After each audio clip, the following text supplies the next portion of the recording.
Here's your WNEM TV5 news update.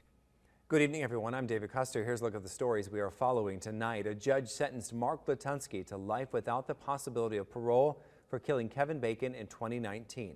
It all started when Kevin Bacon and Mark Latunsky met through a dating app in 2019. Latunsky invited Bacon over to his home in Shiawassee County, and on Christmas Eve, Bacon was reported missing. Just 4 days later, police found Bacon's body mutilated in Latunsky's basement inside a secret room. Latunsky then admitted to police he killed Bacon and ate part of his body. During a 2020 hearing, Latunsky admitted what happened that night, sharing gruesome details with court officials. Latunsky pleaded guilty to all charges during a plea hearing in September. Investigators are trying to figure out what caused a deadly fire in Saginaw County. It happened yesterday afternoon at a home on South Fenmore Road in Chapin Township. A neighbor told the sheriff's office they heard an explosion, walked outside, and saw smoke coming from the garage. Fire crews found a man's body inside. He's been identified as 86-year-old Albert Trujillo. His wife says he was working in the garage at the time. A Flint man now spending 9 years behind bars for identity theft.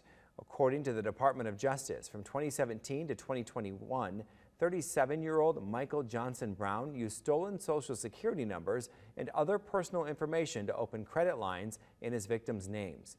He used the credit to purchase more than $420,000 worth of merchandise. Court documents say Johnson Brown had a long history of identity theft, having previously been convicted of fraud between 2008 and 2016. He was out on parole when he committed the crime.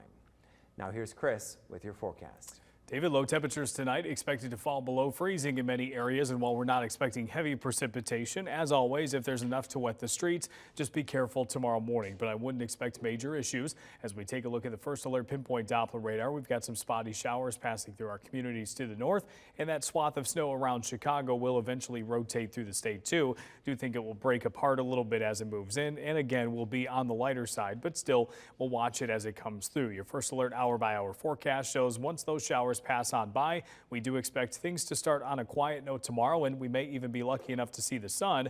But as we go through Friday itself, the clouds will return, and eventually some scattered lake effect snow will be passing through the state. That will continue Friday evening right through Saturday. Saturday, more of a daily threat for that. Won't be snowing the whole time, but those showers will not just be a afternoon or evening thing on Saturday. They will be possible during the morning too. Snowfall accumulations through both days expected to remain primarily under an inch. We'll pick up a little bit each day, but there will be some spots that get hit the hardest. That could be at least slightly over 1 inch between the 2 days. High temperatures on Friday expected to be in the 30s.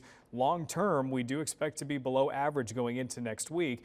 What does that mean numbers wise? Well, a lot of us will trend towards the 20s by the middle of next week and even low 20s by Thursday. So cooling down just in time for Christmas and maybe giving ourselves a shot at a white Christmas by the time Sunday comes around. Remember to tune into WNEM TV5 on air and online 24/7 for the latest news, weather, and information.